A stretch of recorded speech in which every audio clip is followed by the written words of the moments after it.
Bien, arrancamos con la tutoría colectiva. Como decía, nos quedan 2 más, esta y la semana que viene, para terminar con la unidad dedicada a este servidor que llamamos FTP, viene del inglés, File Transfer Protocol, ¿vale? El protocolo de transferencia de ficheros.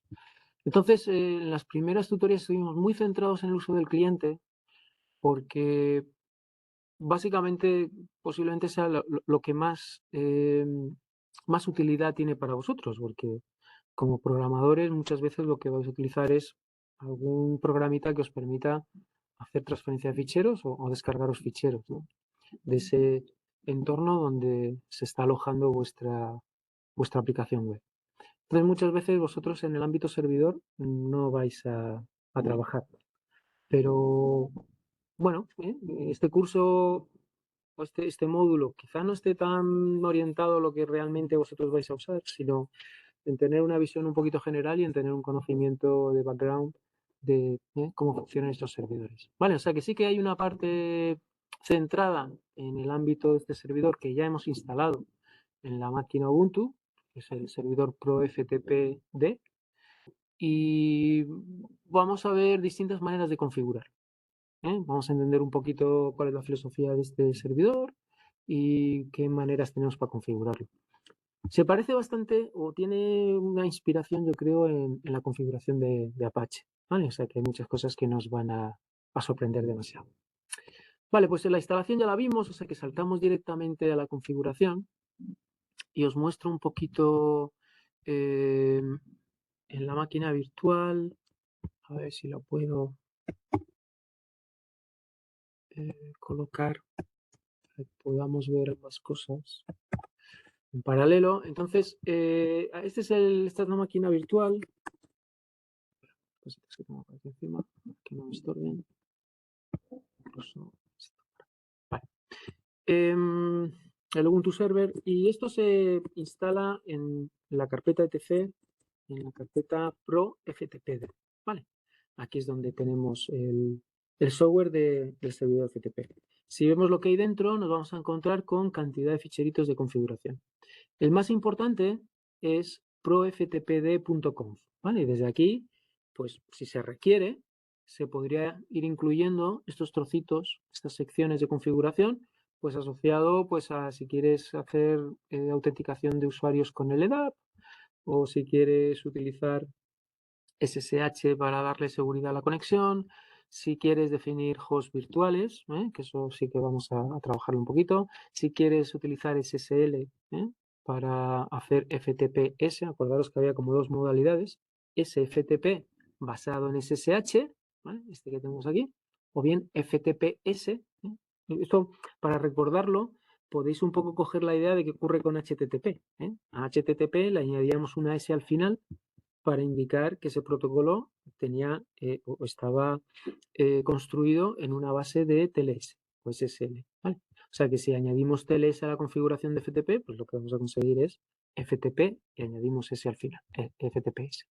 Vale, pues esto es un poquito los distintos. Nosotros vamos a centrarnos en este de aquí arriba, ¿vale? Y en principio aquí vienen unos enlaces para que podáis acceder a la documentación oficial del software y otro enlace para que veáis cómo ocurría con Apache. Esto van a ser ficheritos XML o pseudo XML con etiquetas y hay pues multitud de etiquetas, ¿vale? Nosotros no vamos a entrar tampoco en estudiarlas todas, ni mucho menos, porque hay un número importante de ellas. Sí que vamos a, bueno, al menos las que aparecen por defecto, vamos a intentar un poco darles alguna explicación, pero bueno, esto ya un administrador de este servidor, si quiere hacer configuraciones complejas, pues tendría que conocerlas y saber un poco cómo interviene en el comportamiento del servidor. Nosotros simplemente ya vamos a un poco a ver las básicas y coger un poco quizá las ideas más generales del comportamiento del servidor FTP.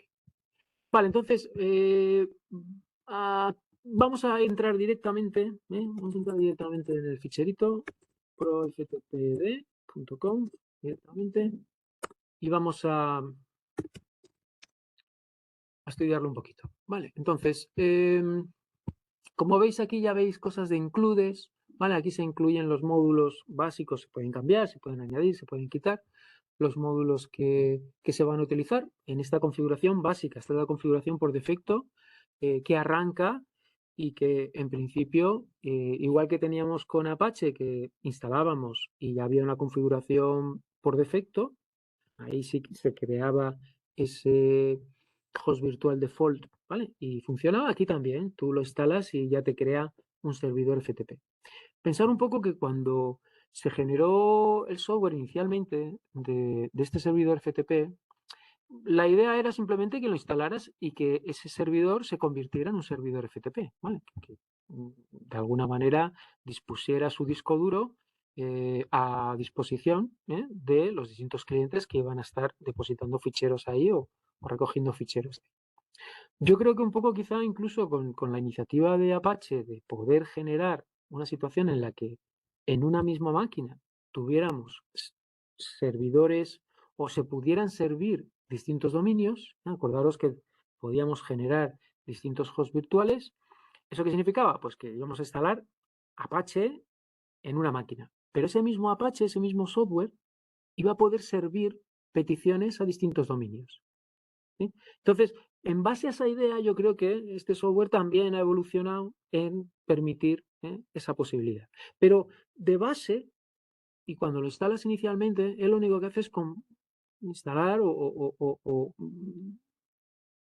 convertir ese servidor en un servidor FTP, ¿vale? Sin demasiada idea clara de que luego va a haber hosts virtuales, ¿vale? Y entonces mucha configuración que hay aquí se refiere a ese servidor FTP base que se pone en funcionamiento cuando se instala este software en Ubuntu.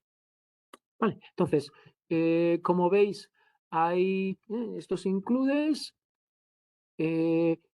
determina si se va a utilizar la versión 6 de IP o no.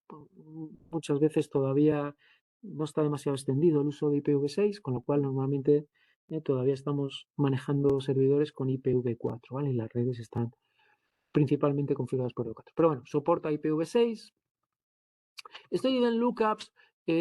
Básicamente, fijaros en esta directiva ifmodule, él detecta si está este módulo activado, entonces lo configura de esta manera. Y estos event lookups, bueno, también es una idea de identificar a los usuarios que se van a conectar. ¿Vale? Hay un protocolo por ahí que desde el servidor tiene más control sobre qué características tiene el cliente que se está conectando. Posiblemente aquellos servidores que requieran más seguridad o una monitorización más estricta, pues necesitan activar estos módulos para dejar siempre un log de quién se está conectando. El nombre del servidor, ¿vale? Si quieres darle un nombre concreto, y el tipo de servidor standalone, esto también tiene su importancia. Hay dos tipos de servidores en dos arquitecturas un poco distintas. Standalone significa que el proceso, el daemon, el demonio que está escuchando las peticiones que le pueden llegar desde el cliente, es un proceso aparte en Ubuntu, en el sistema operativo Linux, es un proceso aparte, digamos, de los procesos del sistema operativo. ¿Vale? Y está siempre activo y está siempre escuchando. Hay otra configuración que es integrarlo en un módulo de funcionamiento que se llama inet, que está dentro de Linux, está dentro del sistema operativo. ¿Vale? Entonces, ese módulo, si lo configuras de este servidor integrado en inet, lo que hace es cada vez que llega una petición al puerto 21, como que arranca el proceso, ¿vale? Y le da servicio a esa petición. Pero digamos que el servidor FTP está un poco bajo el control de este proceso del sistema operativo que se llama inet. ¿Vale? Entonces, hay dos maneras de hacerlo. Si tú vas a tener muchas peticiones y estás continuamente dando servicio, pues lo mejor es configurarlo standalone, entiendo.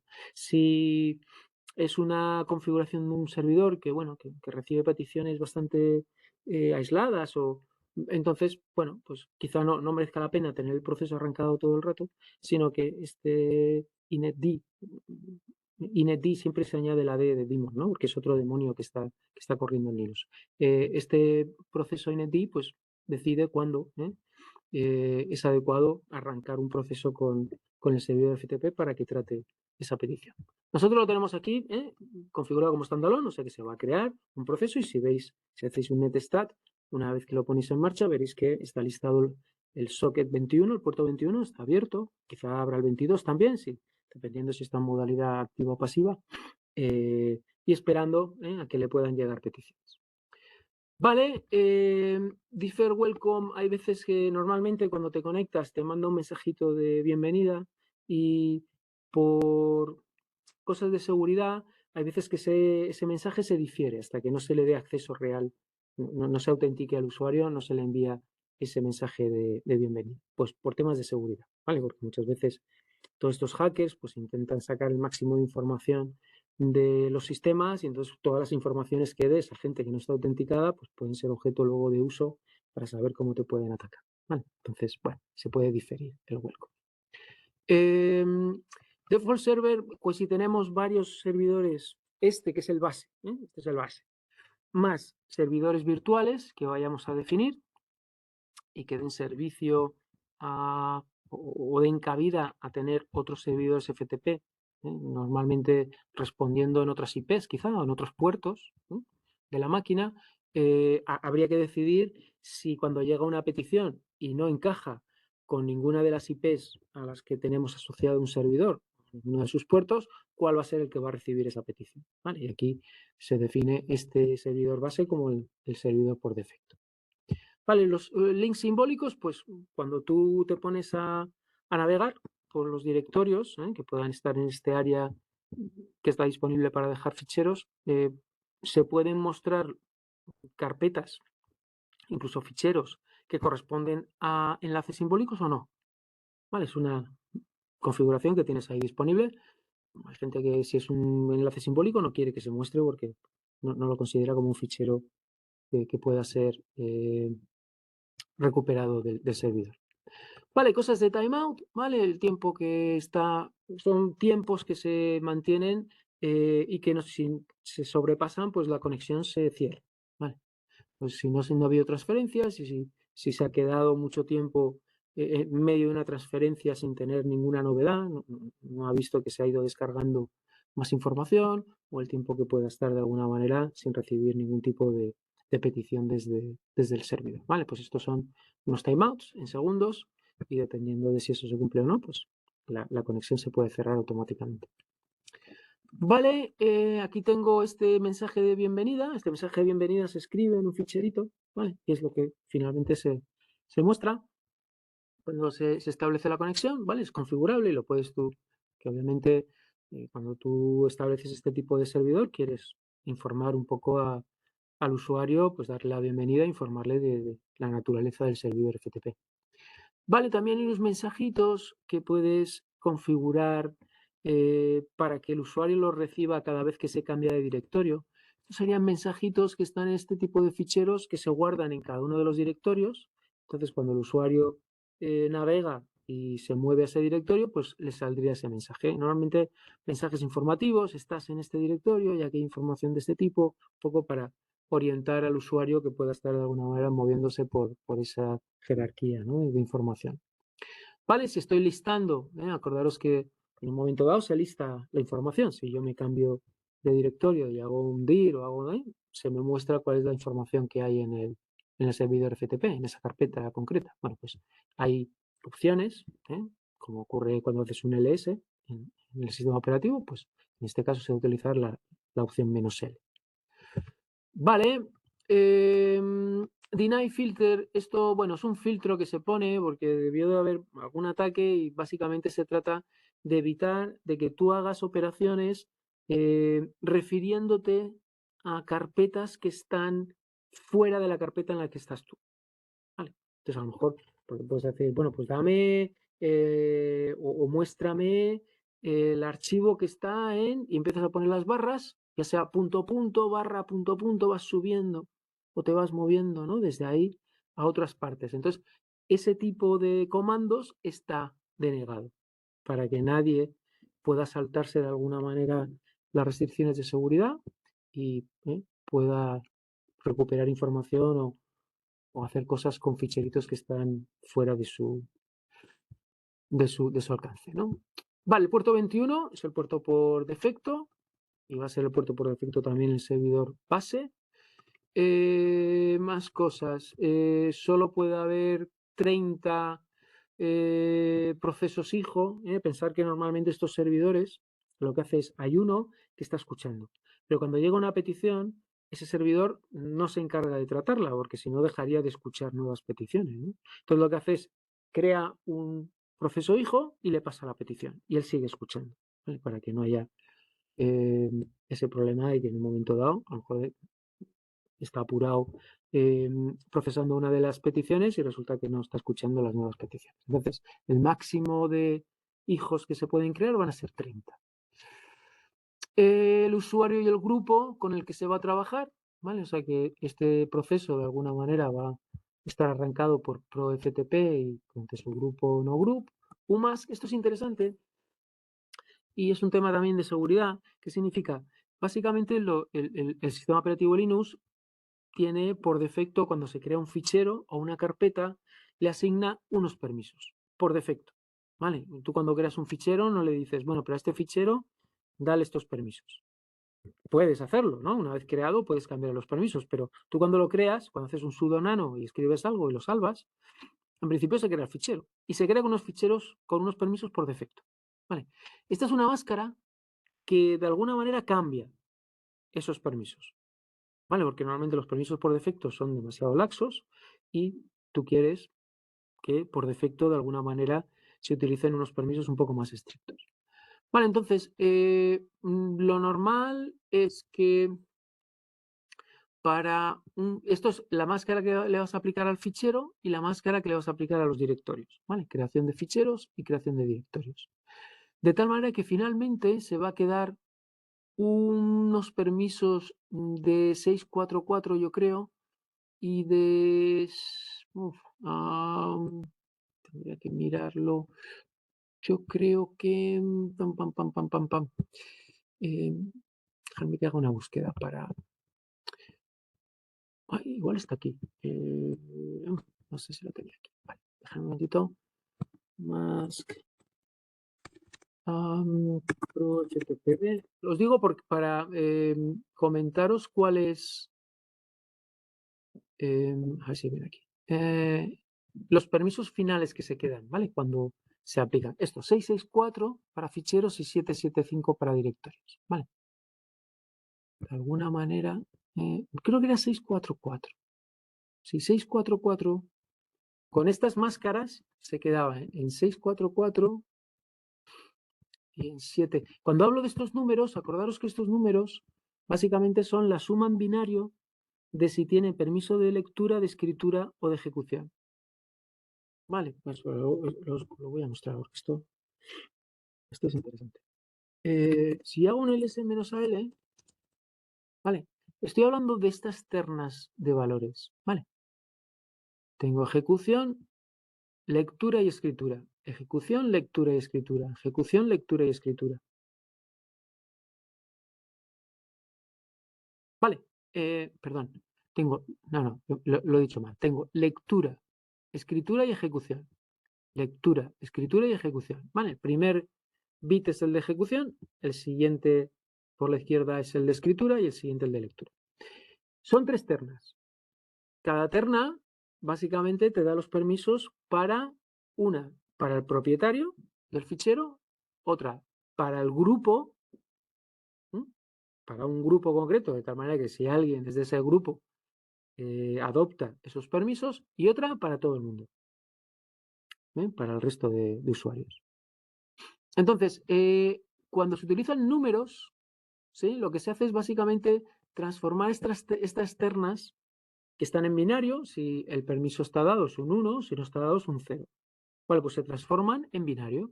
Entonces, este R nada nada sería 001. ¿Vale? 001 es el número 4. Este vuelve a ser 4. ¿Sí? Este vuelve a ser 4. Y este sería 6, porque es 0, 1, 1. Este 0 no aporta nada, este 1 aporta 2, porque es 1 por 2 a la 1, y este R y este 1 aporta 4. Entonces, si lo sumas, 4 y 2, 6. Entonces, los permisos para este ficherito de aquí pues serían 644.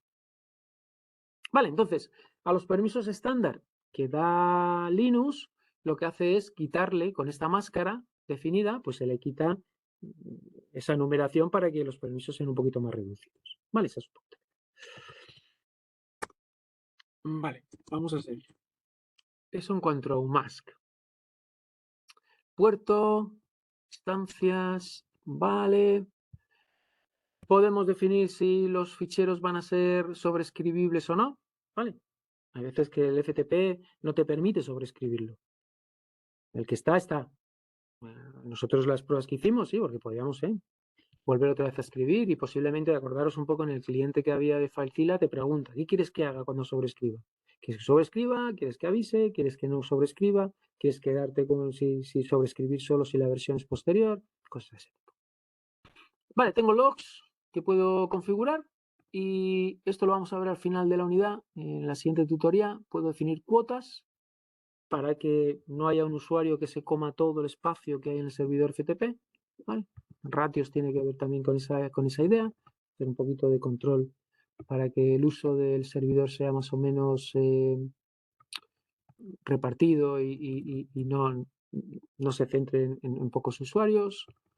Vale, el Delay Engine tiene que ver con temas de seguridad también. Si alguien quiere hacer accesos y fallan esos accesos, pues le retrasas de alguna manera la posibilidad de hacer nuevos accesos. ¿Vale? Si os hace mucho, si has fallado 4 veces, pues tienes que esperar X minutos a que vuelva a ocurrir, a volver a loguearte. Vale, todo eso también tiene que ver un poquito con este control. Y estos, como veis, son includes que tenemos de las distintas áreas de configuración que veíamos en los ficheros y que tienes que descomentar si es que realmente quieres que intervenga en el comportamiento del servidor. Vale, como veis, cada uno tiene, cuando configuremos el FTPS, pues descomentaremos este del TLS. Vale. Cuando empecemos a crear hosts virtuales, pues descomentaremos este de virtuals.com, porque la configuración de esos hosts virtuales estarán ahí. Y ahora yo aquí os muestro algo que vosotros tenéis comentado, pero que yo he descomentado para ganar un poquito de tiempo, que es el acceso anónimo, ¿vale? Y lo vamos a ver en la siguiente sección. ¿De qué se trata el acceso anónimo? Básicamente, el servidor básico, como esto está comentado también, solo da acceso al servidor, solo autentica a los usuarios que están definidos en el sistema operativo. En nuestro caso, pues Ubuntu. ¿Vale? Si alguien ha creado más usuarios en el sistema operativo, pues también podrían entrar. ¿Vale? De hecho, si quieres que algún usuario que está en el sistema operativo no tenga acceso al servidor, tienes que añadirlo a este ficherito FTP users. ¿Vale? Este que tengo aquí. Este que tengo aquí. ¿Vale? O sea, imagínate que efectivamente tú puedes definir distintos usuarios, pero a lo mejor algunos de ellos no quieres que tengan acceso al servidor FTP. Bueno, pues aquí están definidos los que no deben de tener acceso aunque estén creados. Ya hay una lista de ellos por seguridad, por root y una serie de usuarios muy concretos que no tiene sentido que puedan tener acceso porque además tienen muchos permisos, pueden hacer muchas cosas. Vale, esta parte de anónimo la vamos a ver ahora y nada más, ¿vale? Y nada más. Este es el ficherito básico. Vale, pues con esto yo creo que terminamos esta sección. Fijaros la manera que tenemos de arrancarlo. Si lo habéis instalado, podéis, esa instalación termina de dos maneras. Podéis, en el proceso que se os presenta en la sección anterior, podéis de alguna manera establecer la idea de que arranque siempre que arranca la máquina. ¿Vale? Cada vez que arrancáis la máquina virtual, por defecto, arranca también el servicio. O tenéis que arrancarlo de manera manual. Pero conocéis ya este tipo de comandos, de tal manera que tenéis el start, tenéis el stop, tenéis el restart, tenéis el reload para que no haga falta el perder el servicio durante un tiempo, sino que directamente si cambiáis la configuración, siempre tenéis que hacer alguna operación para que esa configuración que habéis cambiado se refresque en el comportamiento del servidor. Vale, otra idea importante en esta primera sección.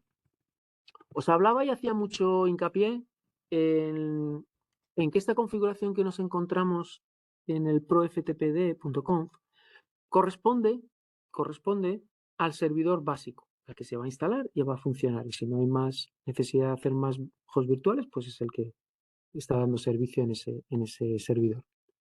Hay como otras áreas en las que yo puedo establecer configuración, ¿vale? Y una es en la de virtual host. Si yo necesito, porque a lo mejor esta máquina tiene varias IPs y quiero dar servicio a cada una de esas IPs para que acceda a un servidor FTP distinto. O, como hay varios puertos, en vez del 21, cojo el 2121, que es el que se utiliza en la unidad. Y entonces, al puerto 2121, que no es estándar, y el cliente tiene que saberlo, que tiene que conectarse a ese puerto, porque tiene que especificarlo en la conexión. Si alguien se conecta al 2121, quiero que sea otro servidor con otras áreas donde dejar los ficheros, con otras estrategias de autorización de clientes, quizá con otra base de datos de clientes, etcétera, etcétera. Pensar que haya varios servidores FTP es interesante. ¿Por qué? Porque puedo redefinir todas esas estrategias, todas esas políticas. ¿Vale? Entonces, cada servidor va a tener un área donde depositarlo, como digo, y toda la configuración asociada al comportamiento de ese servidor FTP. Y ambos están provistos por el mismo software, por la misma distribución que tienes instalada en el Ubuntu. Entonces, puedes tener este tipo de situaciones, ¿vale? Y dentro de esta etiqueta virtual host pondrías lo que es característico, lo que es específico de este virtual host. ¿Vale? Entonces, en cada uno tendría toda la configuración asociada a cada uno de estos virtual hosts. Como ocurría con los virtual hosts de Apache, puedes poner aquí o una dirección IP o un nombre de dominio. ¿Vale? Aunque sí ya veremos que la manera que él tiene de asignar una petición a un servidor virtual, básicamente aquí es muy sencilla. Tiene que coincidir con la IP y con el puerto. ¿Vale? Él hace un poco la comparación, IP y puerto. Cuando yo pongo el nombre de dominio, lo único que hace es va al DNS o bien al etc hosts, si quiere hacer la resolución de manera local. O sea que básicamente siempre va a haber una IP que corresponda a este nombre de dominio. ¿Vale? Esa IP normalmente pues, va a estar definida en el etc host, porque es una IP de la máquina. Entonces va a ir a buscar ahí y va a descubrir a qué IP está asociada este nombre y va a cambiar esto y va a poner la IP. O sea que al final siempre va a hacer un poco esa asociación de la petición a la IP por la que entra. Si es verdad que también puedo jugar con el puerto. ¿Vale? Puedo decir, bueno, va a esta IP, pero este virtual host está escuchando en el puerto 2121. Con lo cual, puedo repetir esta IP varias veces, siempre y cuando los puertos luego sean distintos en cada uno de los virtual hosts. Vale, y finalmente, entonces tengo este contexto donde puedo añadir configuración, tengo este del server config, que es este de aquí, que es el servidor base, y luego tengo esta etiqueta global.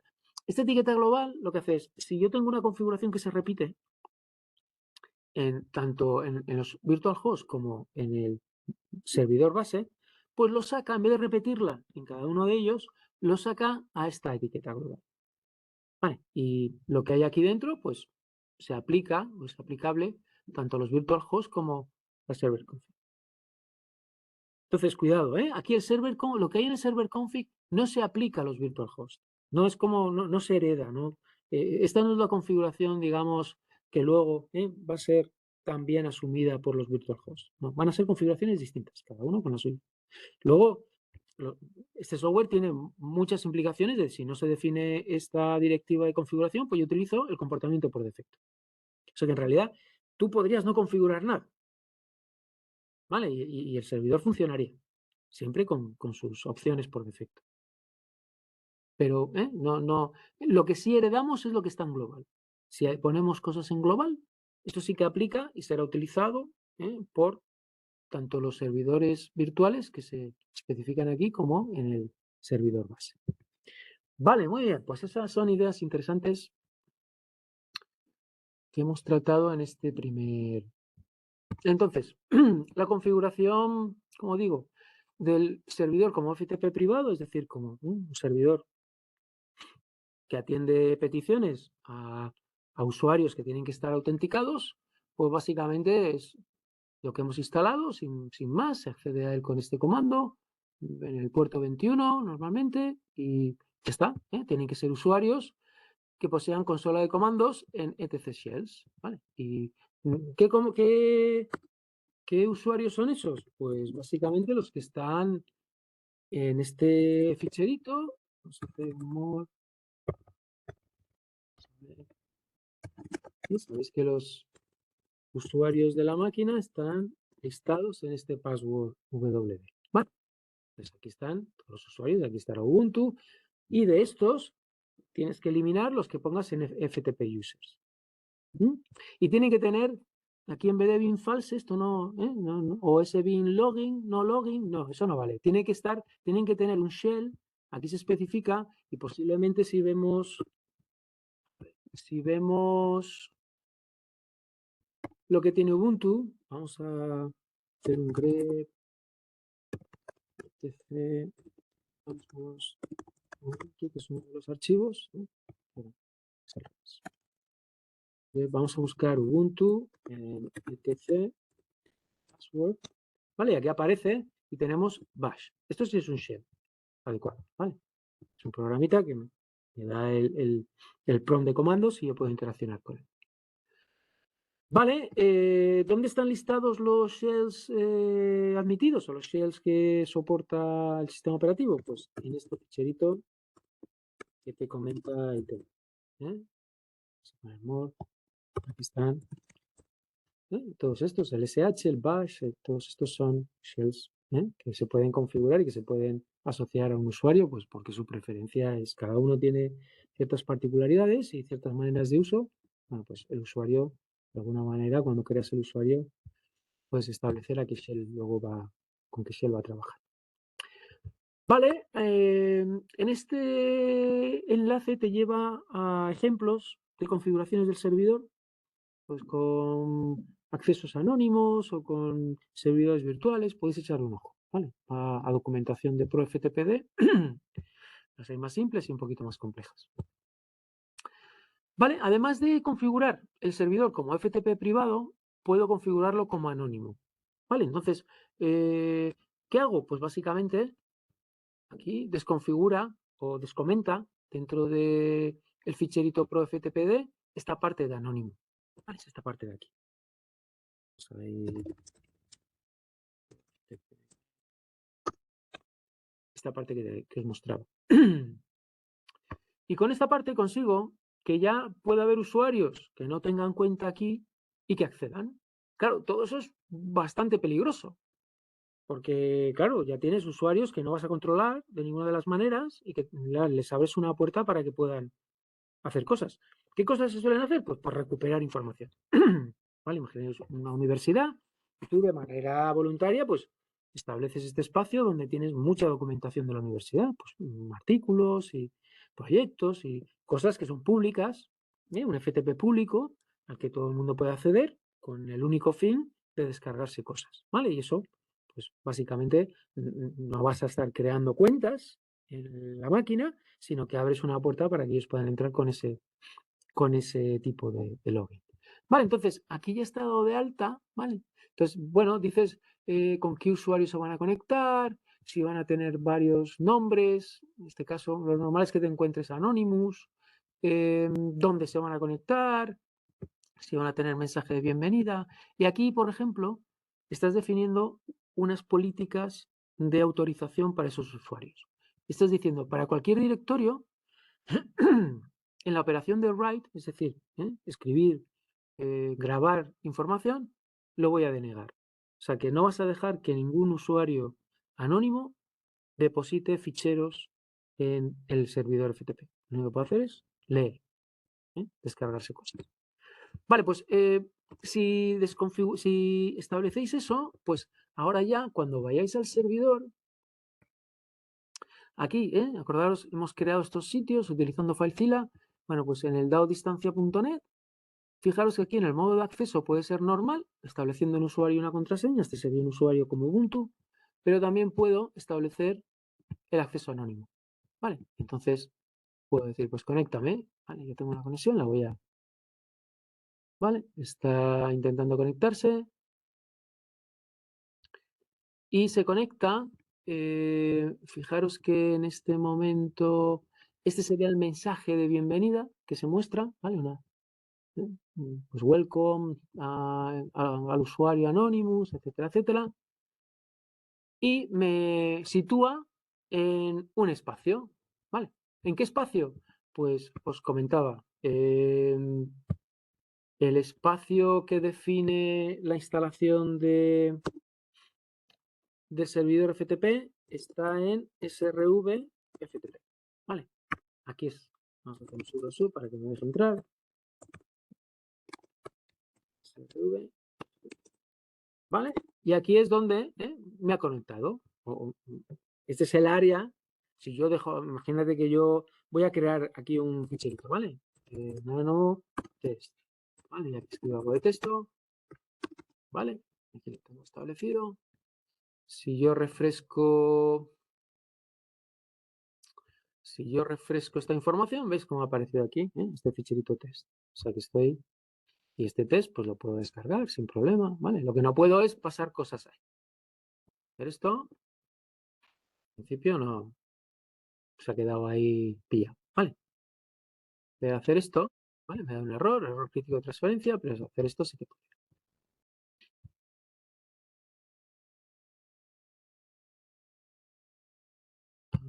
Vale, me la pasa. Vale. Vale, pues ya tenemos el acceso anónimo, sabemos configurarlo, tenéis aquí información.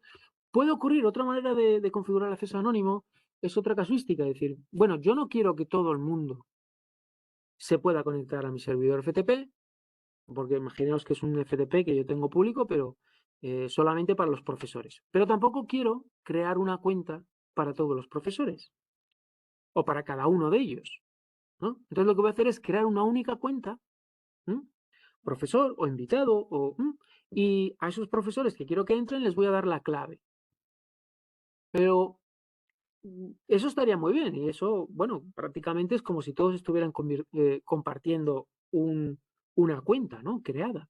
Pero no es el caso, porque yo si lo configuro como Anonymous, puedo establecer este tipo de estrategias y de políticas, ¿vale? Y que afectan a el funcionamiento de este usuario que se ha autenticado. Cuando se autentica este usuario, le van a aplicar estas directivas, ¿vale? Si no, no es tan fácil. Aplicar directivas para la conexión de un usuario normalmente no es tan fácil. Le puedes enjaular, le puedes de alguna manera decir no vas a salir de este área, pero no mucho más, ¿vale? De esta manera puedo empezar a colocar este tipo de directivas y lo que hago es, pues, a aquellos que quiero que puedan tener acceso, les doy una clave, les digo que se conecten como invitado, ¿vale? Les doy esta información y ellos pueden conectarse, sin falta de crearles a cada uno de ellos una cuenta en el sistema operativo. Vale, bueno, esto lo podéis configurar, con vosotros hacer la prueba. Si tenéis dudas, preguntáis. Vale, esta parte de aquí la vamos a trabajar un poquito más en detalle al final de la unidad también. Y es básicamente cómo funciona este tipo de estrategias o este tipo de configuraciones de autorización. ¿Qué puedes hacer? ¿Qué no puedes hacer? ¿Qué está permitido? ¿Qué está denegado? Vale, entonces, esto, bueno, tiene su pequeño intríngulis, no es del todo intuitivo, entonces lo vamos a tratar en la última sección de la unidad. Vale, vale. Continuamos. No, estamos en la 3. Vamos a... Ah, esta es la anterior. Vale. Vamos a trabajar con usuarios virtuales. ¿Qué significa? Otro tipo de usuario. Hemos trabajado con los usuarios definidos en el sistema operativo Linux, hemos trabajado con maneras de acceso de usuarios anónimos, tanto anónimo completo como anónimo a medias, que es dame algún usuario y password, aunque no sea el mío concreto, que lo estamos compartiendo, pero dame un usuario que solo un grupito de gente sepa. Puede haber otra situación, es decir, no, yo quiero usuarios, distintos cada uno. Pero no quiero tener que crearlos en el sistema operativo. ¿Vale? Quiero que quien gestione el servidor FTP pueda dar de alta una serie de usuarios solamente para el servidor FTP. Solamente para que lo tenga en cuenta el software de ProFTPD, no el sistema operativo completo. ¿Puedo hacer eso? ¿Puedo tener usuarios? Pues sí, ¿no? Se puede crear de alguna manera, usuarios específicos para la funcionalidad del servidor FTP. Y decirle al servidor FTP que cuando llegue alguien que quiere conectarse con esas credenciales, vaya a mirar ese pequeño fichero donde están guardados esos usuarios y si el password es correcto, que le dé paso. Vale, ¿cómo hacemos eso? Bueno, pues lo primero que vamos a hacer es crear dónde van esos usuarios a tener sus ficheros. Vale, los usuarios Linux, ¿dónde normalmente van a poder dejar ficheros y descargarse cosas? Pues en su home directory, en su área, pues donde se sitúan cuando hacen el login.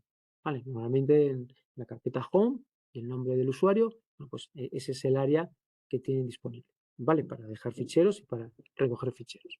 ¿Dónde lo van a hacer estos usuarios virtuales? Pues tenemos de alguna manera que definirlo y tenemos que crearle algunos directorios para que sirvan un poco de raíz a ese área al que luego ellos pueden acceder haciendo la operativa de los ficheros. Entonces vamos a crear, siempre en este área de srv-ftp, siempre en este área, vamos a crear un par de carpetas. ¿Vale? Entonces,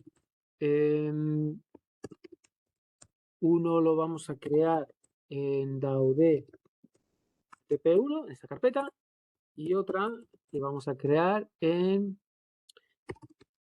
DAOD FTP2. Y estos van a ser los dos directorios, uno para cada usuario. Le vamos a cambiar los permisos a estas carpetas, porque ahora tal como están son de root.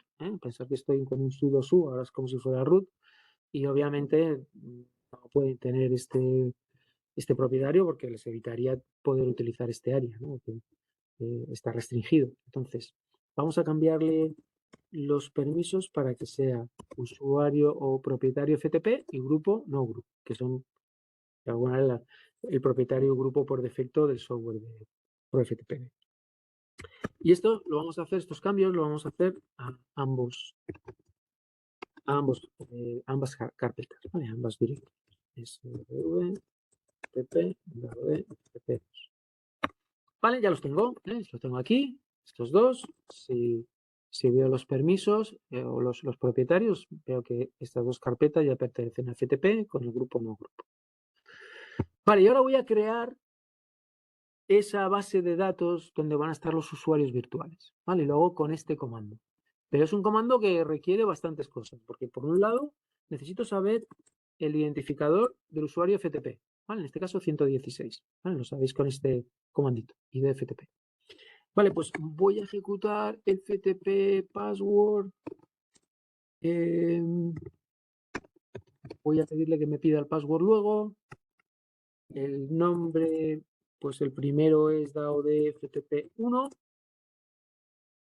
Voy a crear el ficherito si no está creado, porque todavía no he creado ningún usuario. Y lo voy a ubicar en etc, ¿vale?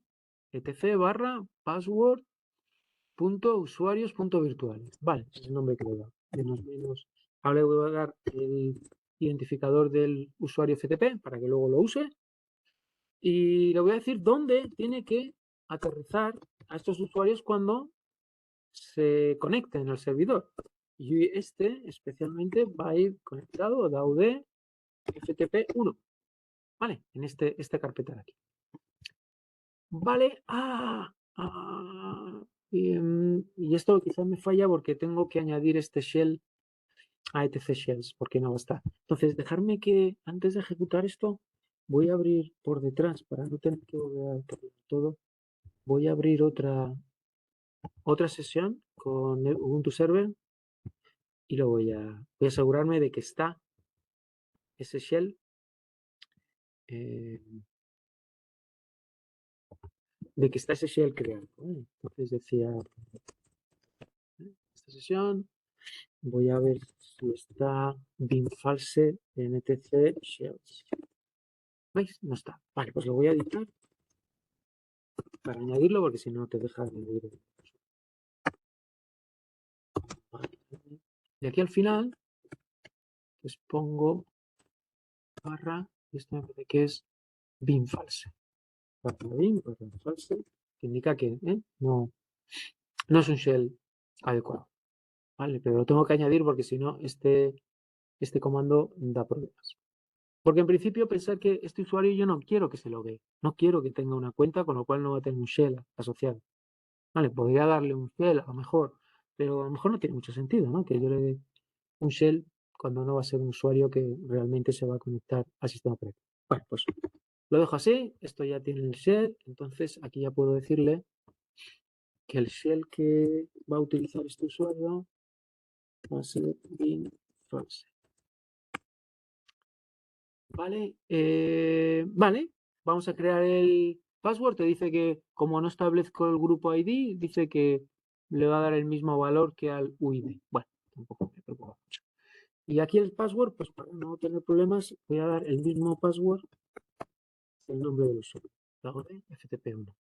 Laude FTP. Vale, ya tengo el usuario creado. Vale, lo mismo, pues con el FTP2. Ya tenemos los usuarios. Vale, FTP2, vale. 2, vale.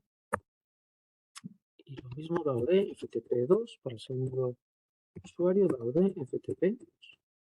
Listo, ya tengo las dos entradas. Las podéis editar, lo podéis ver, ¿vale? Podéis hacer un more del ficherito que es etc password usuarios password punto ¿no? Password punto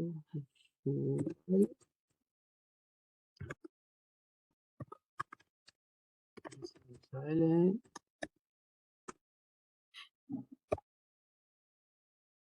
¿No está? No lo creo. Creo que sí, ¿no? etc password punto usuarios punto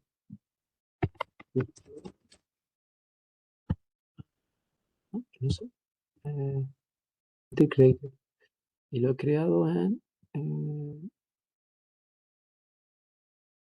partner.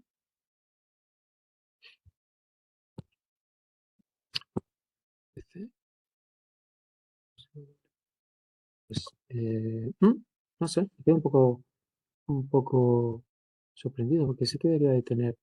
Bueno, vamos a reiniciar el servidor, ¿vale? Y vamos a confirmar que podemos loguearnos. Luego echamos un vistazo a ver dónde puede estar ese fichero. Vale, pero antes tenemos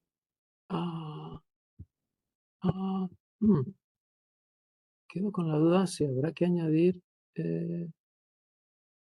si tenemos que añadir en realidad esta directiva. Yo creo que sí vamos a tener que añadir esta directiva, ¿vale? Entonces, vamos a editar el .com, vamos a editar de nuevo la configuración. Perdón. ftp.com. No me hace compilar.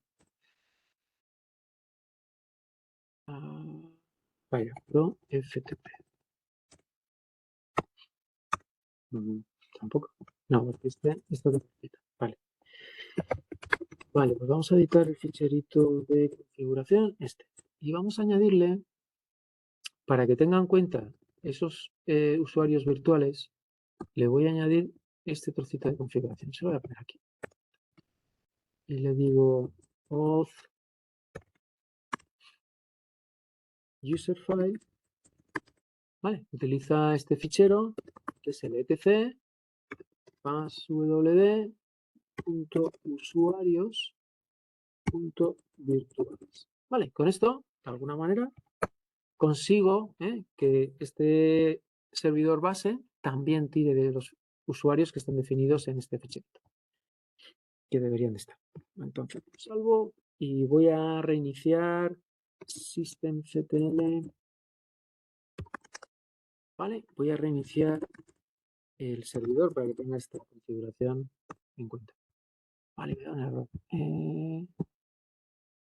Vale, me da un error. ¿Qué me da un error?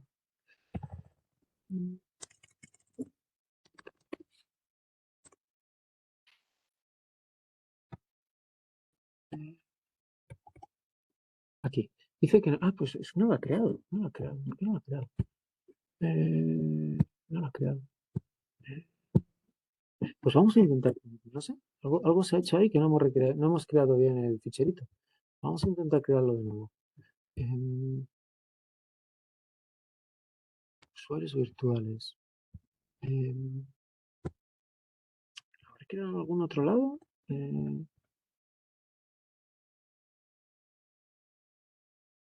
FTP, name. Aquí tengo etc. Password. Usuarios virtuales. Voy a copiarlo y pegarlo. Si hay alguna cosa que nos ha hecho bien.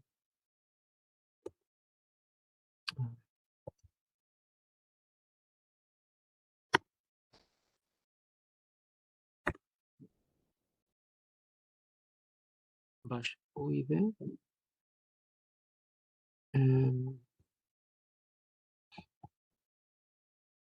menos file file. Aquí no está esto de file. Sí, file uid. Y aquí tengo el. Vale, aquí tengo el 116. 116, ¿vale? Vale. Bueno, pues venga, DAO de FTP1, password DAO de FTP1. Vale, vamos a ver si lo ha creado. Yo creo que me faltaba el menos file. Subo y digo, está ahora el. Vale, ahora lo tengo. Vale, ahora sí lo tengo. Y os decía, lo podéis editar, ¿vale? Podéis hacer more, password, punto, ¿vale? Y aquí veis la entrada, ¿vale? La entrada corresponde a este primer usuario. Vamos a hacerlo con el segundo para tener los dos usuarios ya creados. Vale, en este caso aquí tengo un 2.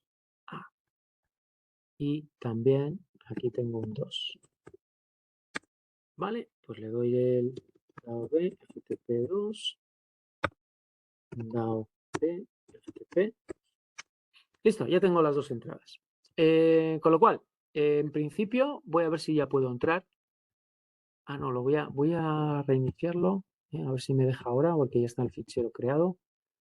A ver si ya puedo.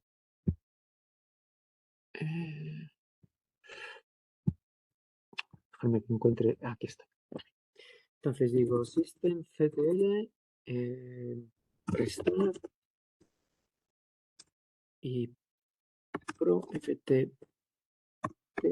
Vale. Vale, ahora sí que ya me deja reiniciarlo con la nueva configuración. Y lo último que vamos a hacer es comprobar que me puedo conectar al servidor, ¿vale? Pero ahora normal y con el usuario que he creado, ¿no? En este caso, DAO de FTP1, DAO de FTP1, ¿vale? Como paso. Intento conectar, aborto esta, ¿vale? Le echo un ratito, ¿vale? Parece que sí me ha conectado. Vale, y como veis, me coloca en DAO de FTP1, ¿vale? Aquí es donde me coloca.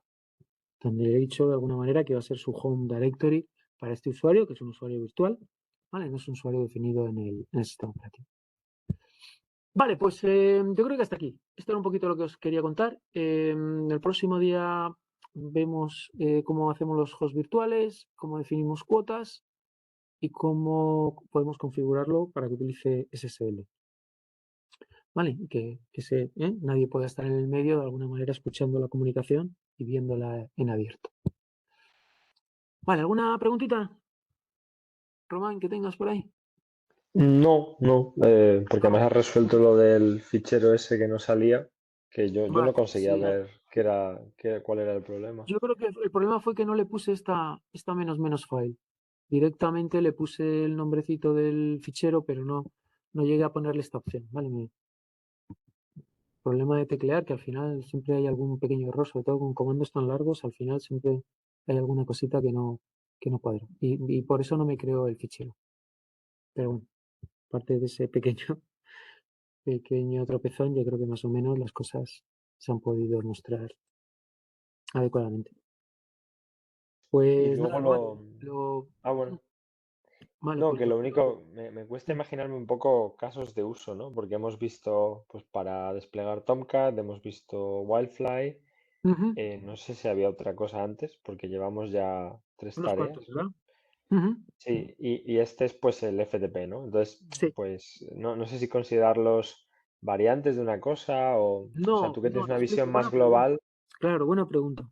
Eh, Apache y Wildfly son el software que lo que va a hacer es permitir que las aplicaciones estén disponibles y puedan ser ejecutadas. Entonces, Apache, una aplicación web vía un cliente, un navegador, lo que va a hacer es servir las peticiones del navegador. O sea que está muy relacionado, ¿no? Con que las aplicaciones sean accesibles y funcionen. Porque tú al final, si estás en PHP, tienes que enviarle peticiones a alguien para que active esos scripts y toda esa aplicación genere páginas dinámicas o acceda a la base de datos, etcétera, etcétera. Entonces, tanto Apache como Wildfly, lo que pasa es que ambos están en tecnologías muy distintas. Uno está en la tecnología más orientada a PHP, que es Apache, y otro está orientada a la arquitectura de Jakarta, que está muy orientada al lenguaje de Java. ¿Vale? O sea que, siendo los dos ese tipo de software que reside en los servidores y que permite que esas aplicaciones se puedan ejecutar y sean accesibles en un entorno de Internet, son distintas porque uno está orientado a la plataforma PHP y otro a Java. Vale, pues vimos esos dos servidores y más o menos los trabajamos, desplegamos ahí aplicaciones, accedimos a ellas, etcétera, etcétera. Ahora hemos cambiado, es verdad que hemos cambiado un poquito el foco. Entonces ahora ya son servidores que tienen que ver con el despliegue de estas aplicaciones. Es decir, cómo trasladas tú todo tu código desde tu entorno de desarrollo, cómo se traslada normalmente a esas máquinas donde está instalado Apache o Wildfly. ¿Vale? Y por eso se ve este servidor FTP. ¿Por qué? Porque la manera normal que tiene un desarrollador de transferir todos esos ficheros PHP o todos esos ficheros JavaScript o todos esos ficheros Java hacia esa máquina es utilizando un servidor FTP. ¿Vale? Entonces, si tú, por ejemplo, utilizas un host gratuito para desplegar tu aplicación PHP, que te permite, tiene ahí un servidor, un intérprete PHP y tiene una base de datos y tal, lo que te va a dar es una cuenta FTP. Te va a dar una cuenta para que tú te conectes con esa cuenta y puedas hacer una descarga de todos tus ficheros a los hosts donde están Apache funcionando y le va a dar servicio a tu aplicación. ¿Vale? Entonces, esta unidad está en FTP para que manejáis esa operativa de transferir ficheros hacia el servidor final donde van a residir. La siguiente unidad está asociada a DNS y LDAP. Fíjate, otros dos servicios que tampoco son, de alguna manera, están involucrados en dar el servicio, como es Apache o Wildfly, sino que DNS es el software que permite hacer la resolución de los nombres, esa transformación de un nombre de dominio a una IP, y tenéis que saber cómo funciona, básicamente, porque eso no lo vais a montar vosotros, eso ya está en Internet. Si es verdad que a lo mejor tenéis que crear vosotros un dominio, tenéis que saber cómo registrar ese dominio, ¿no? Para que cuando alguien acceda a ese dominio, esa resolución del nombre a la IP funcione. O sea, también es un poco como conocimiento general, pero aquellos que tenéis dominio propio, pues sabéis que tenéis una cuenta, el proveedor de ese servicio os ha dado una cuenta y podéis añadir registros, quitar registros, hacer cositas con él. Y LDAP es una base de datos para hacer autenticación, que tampoco tiene mucho que ver con el desarrollo, porque eso es totalmente opcional. Hay gente que sí que quiere utilizar ese tipo de base de datos, pero otra gente no. Pero bueno, conviene también que conozcáis que eso existe y cómo funciona. Vale, o sea que vamos a ver ahora como servicios, como cosas muy raras, muy transversales, muy desconectadas, pero que de alguna manera completan vuestra comprensión de qué servicios se pueden usar y de alguna manera cómo funcionan. ¿Vale? O sea que, pero es buena pregunta porque ahora como que te desubicas un poco, ¿vale? Apache, Wildfly y esto. Eh, sí, no, y gracias por la visión general, porque es que cuando estamos mirando las cosas, como estamos en el detalle, pues de los comandos de la terminal que permiten crear un usuario, o sea, hay que decir que estás como a un nivel muy, muy bajo. Pierdes. A veces, claro, digo, bueno, ¿y esto el Tomcat y el Wildfly? ¿Qué diferencia había? ¿O por qué ahora el FTP? Y lo que has explicado me sirve muy bien para eso. Pues esas preguntas son interesantes, Román, porque es verdad que te cuadra un poco. Lo mismo que Tomcat y Wildfly, ¿no? Oye, ¿y por qué uno y otro? Vale, pues ahí tienes de nuevo la idea, ¿no? Tomcat es un servidor más reducido, no cubre la totalidad del estándar de la plataforma, viene de hace muchos años, es un software que está utilizando desde los inicios un poco de esa plataforma de Java en Internet, pero es un poquito más reducido, pero obviamente se sigue utilizando un poco por inercia. Wildfly ya proviene de una implementación ya completa que era JBoss en su día, Red Hat. Todo esto evoluciona, le dan nombres distintos porque además también depende de si es de pago o si es de community, que es gratuito y normalmente también los nombran distinto para que no se mezclen. Y este sí que cubre de alguna manera toda la operativa de la plataforma. Un concepto que para nosotros es muy abstracto, porque yo hablo de la plataforma Yakarta, no os dice nada, pero que es un mundo en sí que podríamos estar un año entero solamente trabajando en esa plataforma. Entonces, verlo como un montón de clases, un montón de software del cual yo me puedo aprovechar cuando construyo una aplicación web. Una aplicación web. Y es verdad que Wildfly, tanto Wildfly como Tomcat, sirven para colocar ese tipo de aplicaciones desarrolladas en esas tecnologías. Uno, de una manera un poquito no te permite utilizar toda la potencia de la plataforma, pero es un servidor de aplicaciones muy conocido, muy probado, muy popular. Igual Fly, pues, junto con otros proveedores, este sí que en principio está eh, certificado de que soporta la plataforma completa, ¿no? Hemos visto un poco ejemplos muy por encima. Esta asignatura va muy por encima, intentad daros ejemplos y que hagáis el procedimiento al menos de unos despliegues, aunque sean muy sencillitos, pero que está bien que al menos esa idea, porque esa es una de las ideas más importantes que os podéis llevar del curso, ¿no? Tener ese mapa un poco mental, esa comprensión de cómo un poco tiene que ver todo este material con el despliegue de aplicaciones, ¿no? Pero bien, no, Sí, genial. está muy bien que preguntéis esas cosas. Vale, pues nada, pues Ron, nos vemos ya para la semana que viene. ¿Vale? Si te parece. Vale, pues muchas gracias. Venga, Venga. listo. Venga, hasta luego.